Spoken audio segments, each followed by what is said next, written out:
Olá, eu sou a Naruna Costa e você está vendo Salas de Sonhos. Nesse episódio, iremos celebrar a memória de um dos cinemas mais queridos da segunda metade do século XX, o Cine Comodoro. No primeiro bloco, o professor Máximo Barro nos contará um pouco sobre a história desse antológico cinema, conhecido pela grandiosidade jamais igualada em nenhum aspecto, um colosso em tamanho, em som e imagem. No segundo bloco, teremos a honra de compartilhar das lembranças de dois assíduos frequentadores do Comodoro. De um lado, o professor João Luiz Vieira, um carioca que na juventude se apaixonou por São Paulo e suas salas de cinema, graças às viagens de férias com sua família. E do outro lado, o pesquisador Antônio Ricardo Soriano, criador e mantenedor do maior e mais importante blog sobre a história das salas de cinema de São Paulo. Desejamos a todos uma ótima sessão e muita luz na tela.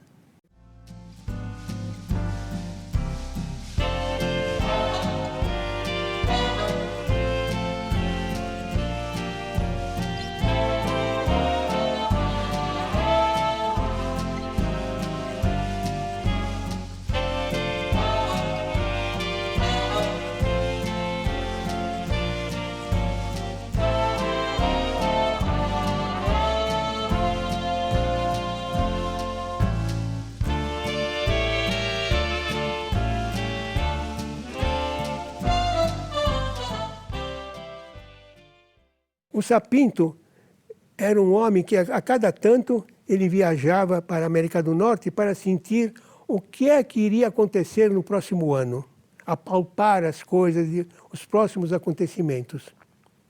E baseado nessas coisas, então, vai acontecer o Cine Olido, na São João, quase esquina da Dom José de Barros, né? Antes do Cine Olido, lá tinha um cinema, um mafuá, chamado Cine Avenida, onde a gente assistia os filmes que eu falei agora há pouco, os filmes de 90 minutos. Quando chegavam lá, duvido que tivessem 60 ou 65 minutos de tão destroçados que eles estavam. Era um cinema inteiramente de madeira. Quando você estava dentro da sala, você sabia se estava entrando alguém, porque a escada, o degrau era feito de madeira e ecoava lá dentro do cinema. Era um mafuá. Passava filmes de quinta categoria, né? Os seriados passavam ainda no Cine Avenida. Era parte do público da Sé, que às vezes, ou porque trabalhava, ou de passagem, podia assistir um cinema semelhante ao que eles viam no Santa Helena, no Cine Mundi, né? Aqueles cinemas da redondeza da Sé, que estava inteiramente degringolada, né? Lá um dia foi o centro do cinema.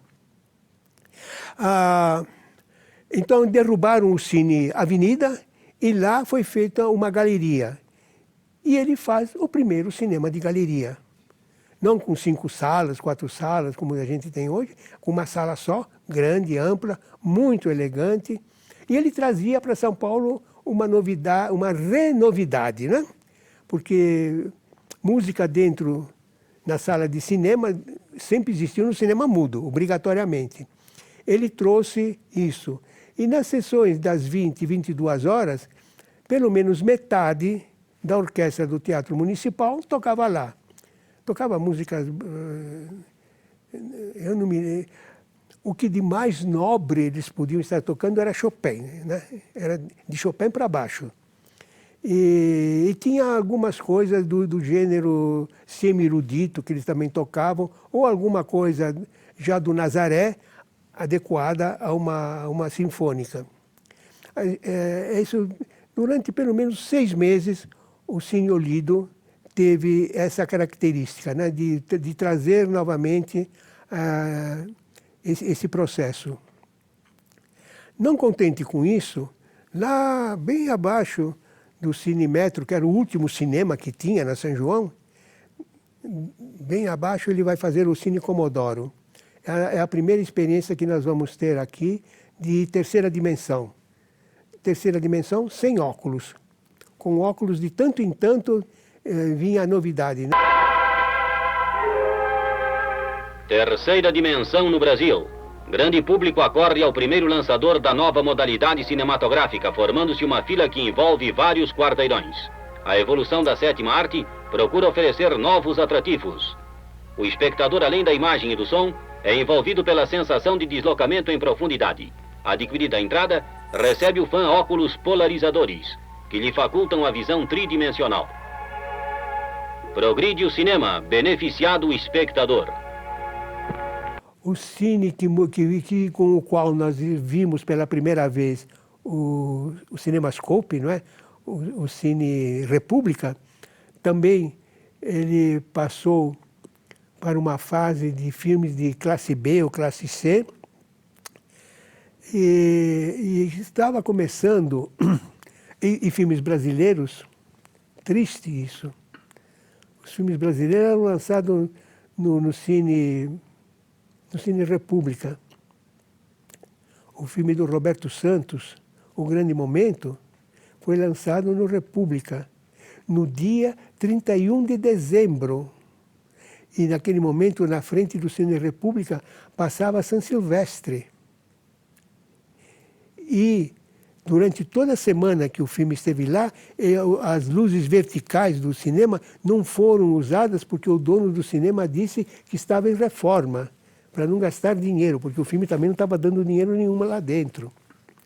Mas um dos nossos carros-chefes de cinema foi lá, que foi lançado. Triste isso. E ele era um cinema dessa ordem. Mas depois, com a mudança que houve, não é, dos filmes, não os filmes explícitos, mas pelo menos os filmes eróticos, ele passou a ser um cinema de grande popularidade. Grande popularidade. Muitos produtores brasileiros me falaram muito bem das vendas que eles fizeram no Cine República. Mas parece que só os filmes brasileiros davam dinheiro lá. E com isso ele foi deteriorando. E ele acabou se tornando um pré-pornô, e ali ele fechou. Fechou obrigatoriamente porque o metrô queria usá-lo como uma saída. Quando eles não conseguiram fazer isso com a Escola Caetano de Campos, que houve a intelectualidade paulista toda, que tinha sido instruída lá dentro, né? Você não abria nenhum jornal na época que não falasse mal de que a Escola Caetano de Campos ia ser derrubada para ser estação do metrô. Então eles saíram de lá e pegaram o Cine República, que já estava em decadência. E ele vai fazer uma coisa realmente que era uma experiência que não deu certo, que era a terceira dimensão, com 3 câmeras e com 3 projetores. A tela era bastante curva, né? Toda a tela de cinema, que a partir de uma determinada largura, obrigatoriamente tem que ser curva, porque senão ou você faz o foco no centro ou o foco nas laterais. Alguma coisa vai ficar fora de foco. Quando existe um cinema de curva, o foco vai ficar obrigatoriamente tanto nas bordas quanto lá. Mas lá eram 3 projetores e 3 telas montadas, portanto somadas.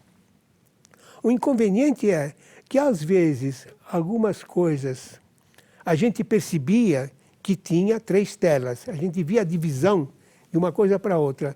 Mas, na maioria das vezes, ou pelo menos do filme que lançou aquilo lá, que era um documentário, Isto é Cinerama, o que a gente via era um documentário e era muito interessante. Ainda não era aquilo que a gente viu depois, não é, que era o cinema de 180 graus, não é? Era uma coisa assim. Mas eles avisavam para você ficar sentado, porque em pé...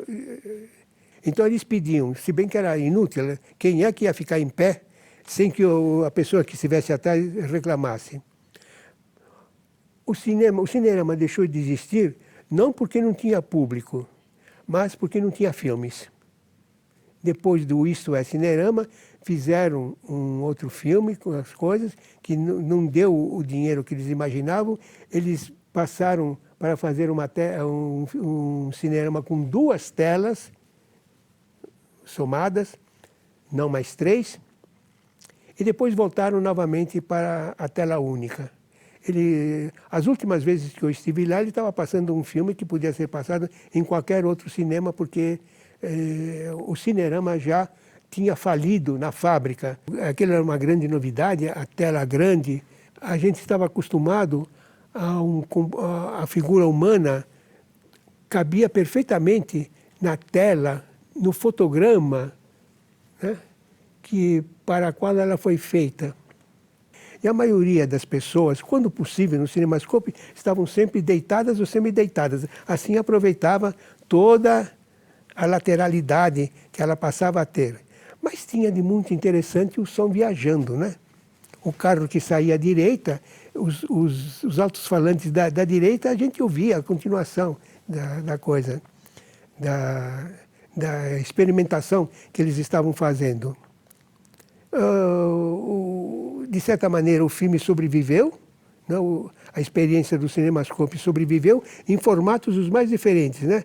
Às vezes, pela televisão, eu assisto alguns que é praticamente uma fitinha, né? Uma faixinha muito estreita que pega toda a lateralidade.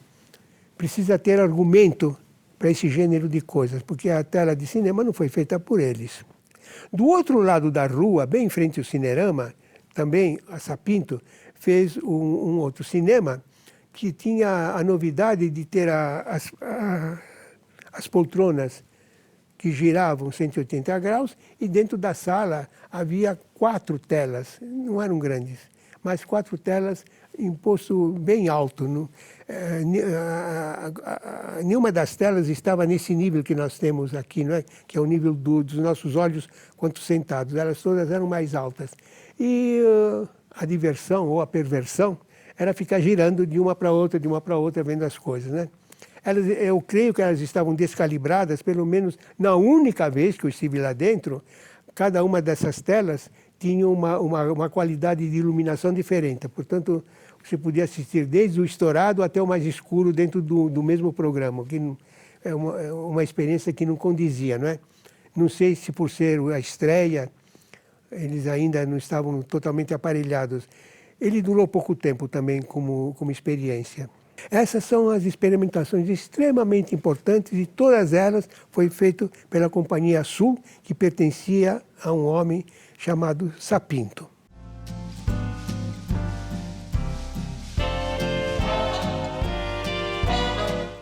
Eu sou o professor João Luiz Vieira, do Rio de Janeiro.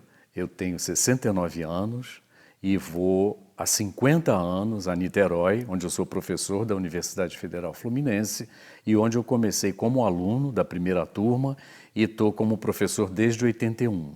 Nesse momento, nesses 2 últimos anos, eu também sou coordenador do PPG-Cine, que é o Programa de Pós-Graduação em Cinema e Audiovisual da UF, que tem mestrado e doutorado. A lembrança que eu tenho de uma primeira ida ao cinema é com a minha mãe. A mamãe sempre... Eu tenho um irmão, então papai era motorista de caminhão, então viajava muito. E a gente ficava com a minha mãe e a nossa diversão era o cinema. Eu cresci nos anos 50, né? Então a gente ia muito ao cinema e eu lembro muito de ir ao cine, era o Cine Irajá, no subúrbio, no Rio de Janeiro, e eu lembro de ver um filme mexicano chamado A Gaivota. Então eu lembro de ver o cartaz, assim, uma criança, de ver o cartaz na porta do cinema.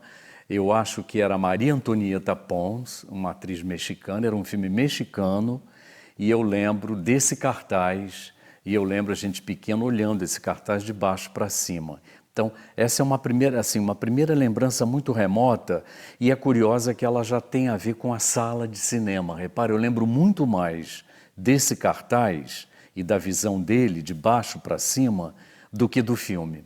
Eu nasci em Barra Mansa e logo meus pais se mudaram para o Rio. O primeiro lugar que a gente morou foi também no subúrbio, em Bom Sucesso, antes de ir para o Irajá. Mas chegavam as nossas férias, todas elas, as férias de meio de ano, julho no inverno, e as férias de final de ano, que já incluíam Natal e Ano Novo. No que terminavam as aulas, no dia seguinte a gente estava vindo para São Paulo. Então eu passei até minha juventude, até meus 16, 17 anos, as férias eram sempre em São Paulo. Então a gente chegava aqui em São Paulo, ia para esse sítio dos meus avós ali em Vila Galvão, ou vinha aqui para o centro de São Paulo, onde tinha um tio, irmão da minha mãe, tio Paulo, que morava ali na rua Dona Viridiana, ali para cima, por trás do Mackenzie, eu acho. E era dali que a gente saía e vinha a pé exatamente para a Cinelândia de São Paulo. Cinelândia paulistana, que para a gente era uma diferença muito grande. A gente vinha do subúrbio do Rio para praticamente ou uma área rural, que era uma delícia a gente passar as férias ali, ou também a gente vinha, combinava as férias, passava meia semana ali, depois vinha o final de semana para cá, para o apartamento desse meu tio, e daqui desse apartamento a gente percorria a pé e conhecia, e é a minha experiência, conhecia os grandes cinemas. É muito diferente dos cinemas de subúrbio do Rio. Aqui você tinha os cinemas imponentes. Foi onde eu conheci verdadeiros palácios de cinema, foi aqui em São Paulo, primeiro do que no Rio. E o centro da cidade era um centro, eu diria assim, um centro onde estavam localizadas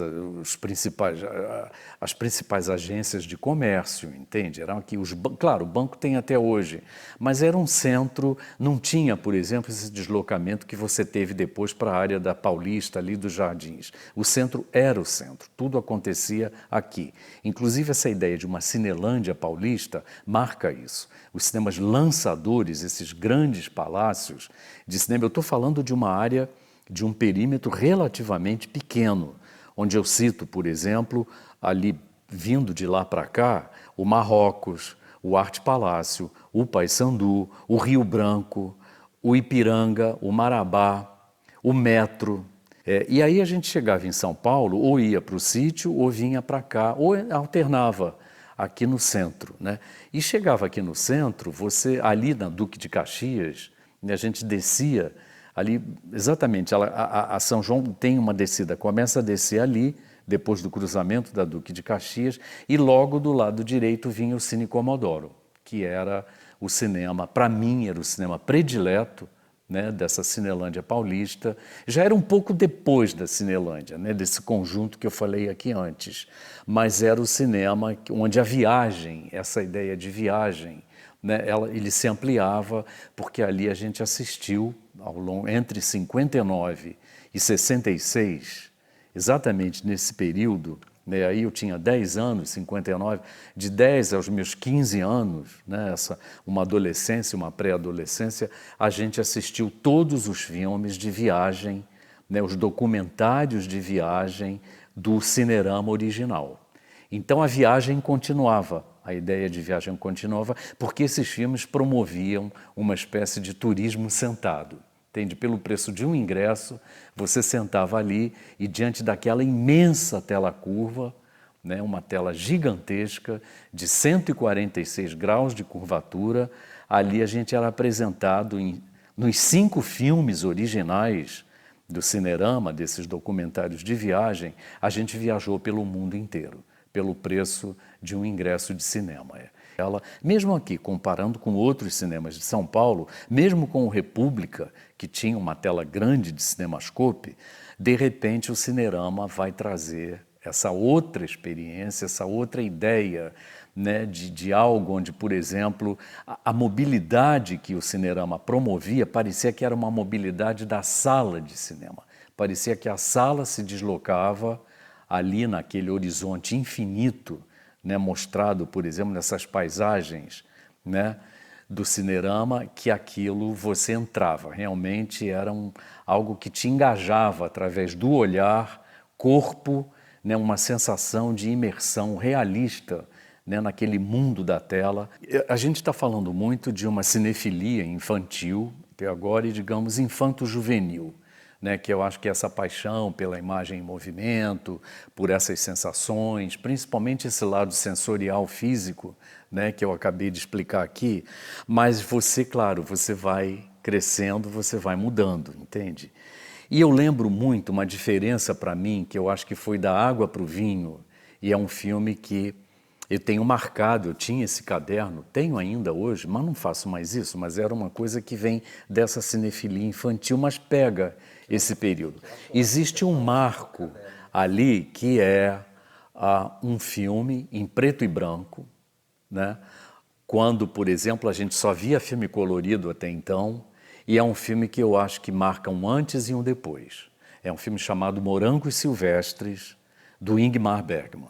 É um filme de 58, mas que eu devo ter visto aí por 65, 66, e é um filme que abre a tua cabeça, entende? Mudou, você vê uma coisa completamente diferente do que você via, e você sai com ele na cabeça, mas com perguntas. Por exemplo, Vidas Secas é outro. Acossado, do Godard, que eu vi em 16mm no Cineclube da Escola Técnica. De repente você vê umas coisas que são diferentes e que começam a abrir tua cabeça por um outro lado, né, do cinema, uma imersão mais intelectual, mais racional, que pede de você um outro tipo de comportamento, entende? Um outro tipo de relação com isso, um outro tipo de descoberta. Esse cinema, hoje, na verdade, eu estou sentado aqui numa poltrona, que eu acho que é uma poltrona original, pelo que eu lembro, assim, do Cinema Olido. Hoje a gente está aqui numa divisão do que foi o grande Cinema Olido, também um desses palácios de cinema, né, aqui da Cinelândia Paulista, onde eu lembro de vir algumas vezes, não muitas, mas eu vim aqui algumas vezes e eu ficava encantado por algo especial que tinha nesse cinema, que era uma apresentação de pianista antes da sessão. Tinha um palco aqui que era um palco mecânico, onde subia um piano e você tinha um pianista que tocava 5, 10 minutos, músicas de filmes, muitas vezes, antes da sessão começar. Isso era uma exclusividade desse cinema aqui, que era considerado um dos cinemas mais luxuosos também dessa Cinelândia Paulista. Outra coisa que eu acho importante é que eu acho importante deixar claro aqui, é que da mesma maneira que a gente preserva a película, no caso do cinema, e hoje o vídeo e a imagem eletrônica, a imagem digital, a imagem de síntese digital, né? Eu acho que a gente deve também lutar pela preservação desses espaços aqui, também desse espaço que é um espaço dessa fruição coletiva, o espaço de uma experiência que vem do século XX, mas que deve continuar. Tá? O que eu acho que a gente tem, que também é uma tendência, eu acho importante deixar claro aqui, é que talvez esses espaços que sobraram, eles não podem ser apenas só cinema, apenas cinema. Eu acho que esses espaços hoje têm condições de dividir, por exemplo, o cinema com outras artes. Para mim, cinema é esse momento em que você passa por uma outra realidade, mesmo que você vá enfrentar, através de espelho, a realidade que você vive, mas é o momento em que você entra e você passa de uma dimensão para outra. Uma dimensão imaginária, uma dimensão realista muitas vezes, uma dimensão fantasiosa, uma dimensão muitas vezes de sonho. A sala de cinema, para mim, inclusive, nessa experiência que eu tenho, é exatamente esse rito de passagem, onde você vem da rua, né, e você aos poucos vai sendo colocado, você vai passando por um rito de passagem, né, em que você sai desse sol, você sai dessa luz lá de fora, num período diurno, por exemplo, e vai aos poucos adaptando o teu corpo e vai entrando para você, de repente, estar se imerso, por exemplo, você está entrando numa outra dimensão. Então, esse é o espaço, eu acho que é o espaço onde você também compartilha coletivamente essas emoções. Eu sou Antônio Ricardo Soriano, tenho 49 anos, sou pesquisador sobre salas de cinema de São Paulo, sobre a história delas. Tenho um blog chamado Salas de Cinema de São Paulo há 12 anos. O blog é dividido em 2 páginas, né? Uma com crônicas, textos diversos, e outra com os cinemas, todos os cinemas aqui de São Paulo, e interior e litoral. Eu precisei dividir, né, esse material em 2 páginas para as pessoas chegarem às pesquisas mais rapidamente, né? Eu me lembro de ir aos cinemas quando era bem pequeno, bem criança, com meu pai. Nos cinemas de bairro, próximos da minha casa, né? Fui aos cinemas na região da Lapa, na região da Pompeia, mas eu não tenho muitas lembranças desses cinemas. Mas eu lembro que eu fui no Cine Nacional, no Cine Havaí, Cine Flórida, e assisti filmes bem infantis, Os Trapalhões, Se o Meu Fusca Falasse, enfim. Não tinha me despertado o cinema naquela época, né? Eu gostava de assistir filmes na televisão, séries antigas na TV, mas para mim aquilo era diversão apenas, não era paixão ainda, né? A paixão pelo cinema nasceu no Cine Comodoro, lá em 1980. Foi meu tio Gilberto, que infelizmente não está mais entre nós, que me levou ao Cine Comodoro Cinerama, para assistir ao filme Xanadu. Então foi ali que eu tive a primeira experiência com cinema espetáculo, num cinema que tinha um diferencial muito grande, que era uma tela gigantesca, um som extremamente maravilhoso, era o melhor som que tínhamos nos cinemas aqui em São Paulo. Seria o melhor cinema de São Paulo ainda hoje, com certeza. Aquilo ali me fascinou, e o meu tio já conhecia aquele cinema, porque ele já tinha assistido Grease, Terremoto, então ele me mostrou detalhes do cinema, de como aquilo ali era grandioso, aquele cinema era completamente diferente dos outros, né? Então ali nasceu a paixão pelo cinema. A partir daquele momento eu comecei a pesquisar sobre cinema. Eu, com pouca idade, a gente não tinha internet, não tinha nenhuma revista especializada em cinema. Então o que me salvava era os jornais. E a sorte que meu avô, ele tinha assinatura de jornal, e eu comecei a recortar tudo que era crônicas que saía ali, os cartazes, né? Isso é uma visão de criança mesmo, né? Aqueles cartazes, os cartazes de propaganda dos filmes, até aquilo eu recortava. Logo em seguida, já surgiu ali a revista Cinemim. Foi a nossa salvação aqui em São Paulo. A Cinemim era do Rio de Janeiro e começou a ser distribuída em São Paulo. E eu estava entusiasmado por causa da Cinemim, né? Eu estava muito entusiasmado com o material que tinha na Cinemim, que era muito bom, né? Era um trabalho muito sério que eles faziam lá no Rio de Janeiro. E eu fiz ali um fanzine, de uma coisa assim, feito de recortes, assim, uma coisa muito simples. Foi um sonho que eu tive de fazer isso. Eu sonhei com isso, acordei e pus em prática. Então repercutiu legal, recebi centenas de cartas em casa, foi muito gostoso. Daí fizemos o volume 2, né, o número 2 do fanzine, mas a gente precisou parar o projeto porque a gente começou a nossa vida profissional, eu e o meu primo, o Roberto, e a gente precisou começar a trabalhar e ganhar dinheiro, e daí não deu mais, né? Mas foi ali o começo daquela coisa de criar algo relacionado ao cinema. E eu senti muita falta disso. Em 2007, quando eu criei o blog Salas de Cinema de São Paulo, eu comecei a sonhar novamente. É difícil até de acreditar, mas eu comecei a sonhar novamente com o Cine Comodoro. Eu sonhava que estava lá dentro, que eu estava assistindo filmes lá dentro, e às vezes acordava emocionado. Então é uma nostalgia muito grande, e a gente não tínhamos mais o Comodoro, já tinha fechado, já tinha pegado fogo, então não existia mais Comodoro, né? E quando eu ia no cinema, eu sentia muita falta daquela tela gigante, né? Porque aqui a gente tem uma tela simples, né? Uma plateia simples, mas o Commodore era muito mais do que isso.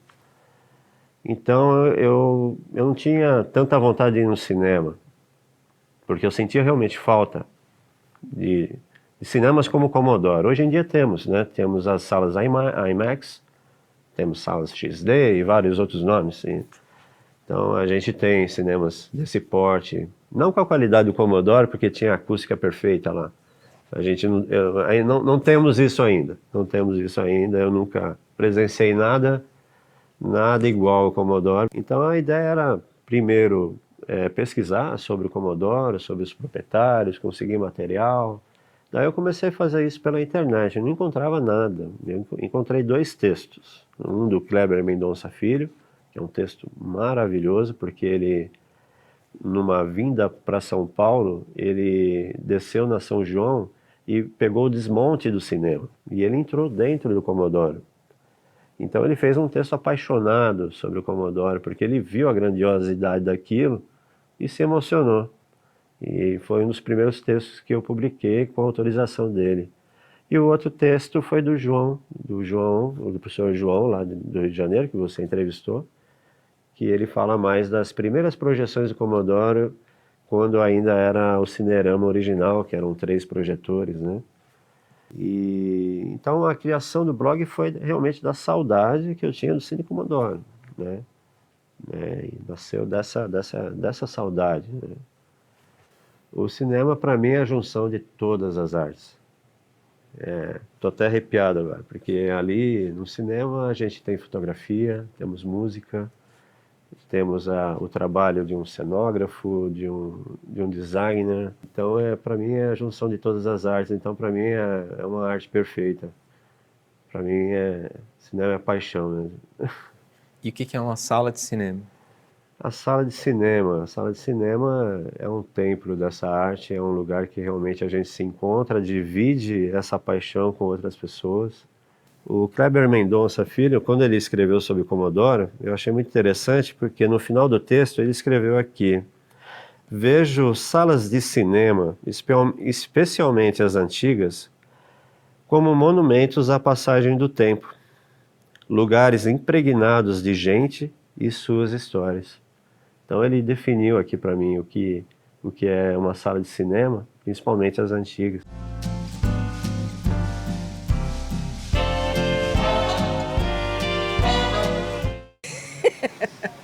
Eu fui ver um filme da Mostra, e quando tinha a Mostra eu levava uns lanches para poder assistir os filmes sem precisar sair do cinema, né? Aí eu fui no Comodoro e levei um monte de lanches para poder assistir mais de um filme, e aí convidei ela para comer um lanche que eu tinha levado. Eu estava comprando um chocolate na Bomboniere, e daí ele apareceu, ele falou: eu tenho um lanche lá numa cadeira próxima à minha.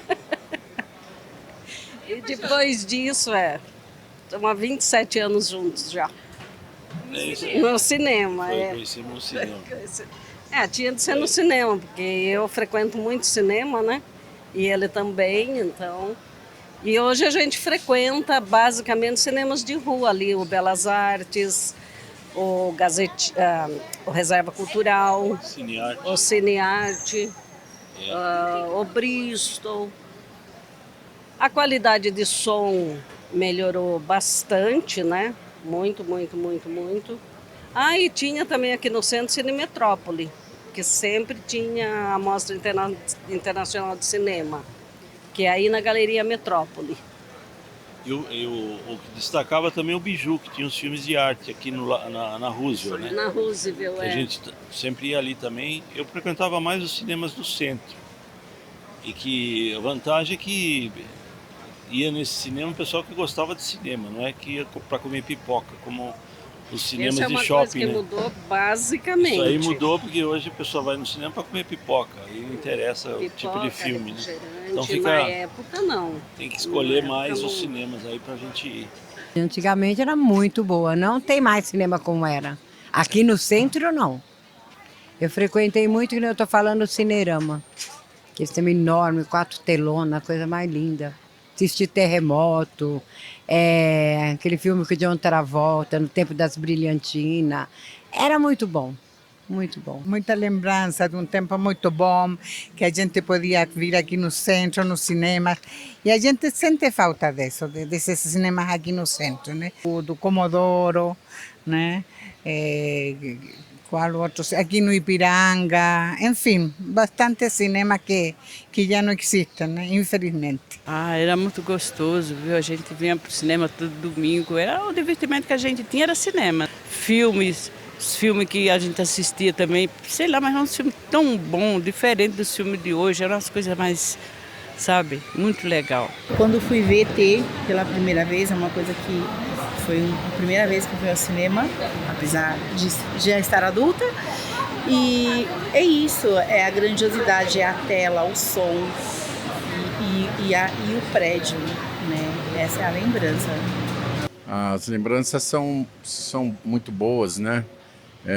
São lembranças nostálgicas, porque eu cheguei em São Paulo em 1969, então São Paulo ainda era São Paulo da Garoa, a São Paulo como é que eu vou dizer assim, do romantismo. Eu sempre gostei muito aqui do centro. Desde garoto, quando eu cheguei aqui com 14 anos, eu vim trabalhar aqui para o centro, era office boy, e sempre admirei esses cinemas, né? Nos tempos da Brilhantina, né? Que era com o John Travolta. Então, eu assisti no Cine Marabá. Isso me marcou muito, porque até hoje, quando eu vejo, eu me emociono e muitas vezes até choro, porque isso me marcou bastante. É que as salas de cinema, nos anos 75, 74, os cinemas aqui em São Paulo era a maior diversão. Porque ia para o cinema, ia o namorado, ia a esposa, ia a criança, ia todo mundo. Então era a sétima arte, mas era o point aqui em São Paulo. Aqui em São Paulo tinha o Marabá, o Marrocos, o Ipiranga, o Cine Espacial. Aqui na Avenida São João tinha uns 8 salas de cinema. E dependendo da programação, você entrava, tinha cinemas que tinha 4 salas. Você pagava só uma entrada, terminava a sessão daquela sala, você partia para outra sala. Então você ficava quase o dia todo, se quisesse, só assistindo cinema, só no cinema. Então, naquele tempo tinha censura também, né? Você tinha as projeções que era só para menor de idade, para maior de idade, mas mesmo assim era muito, como é que se diz, era gratificante, porque você não tinha o que fazer, você ia para o cinema, ficava lá o dia todo, às vezes eu fechava meia-noite, tinha cinema que fechava meia-noite, tinha cinema aqui, por exemplo, ali na Avenida Rio Branco, que era a noite toda, era como a gente costumava chamar, era cine sem porta, porque era 24 horas. Então, nesse tempo, quando você chegava aqui no centro de São Paulo, o point aqui, a Avenida São João, que era o point Avenida Ipiranga, eram os cinemas. Hoje mudou com a, como é que se diz, com a evolução da TV, da mídia, da TV a cabo. Mas mesmo assim, o cinema hoje ainda é a sétima arte. Quando surge um filme aí, que se grava um filme novo, que faz-se um lançamento, antes de passar em vídeo, antes de vender a fita, o DVD, você ainda vai no cinema, né? Então, hoje eu tenho saudade daquele tempo. Porque hoje, se fosse aquele tempo, eu estava numa sala de cinema com a minha namorada, com meus amigos, né? É isso aí, isso é saudade que deixa os cinemas.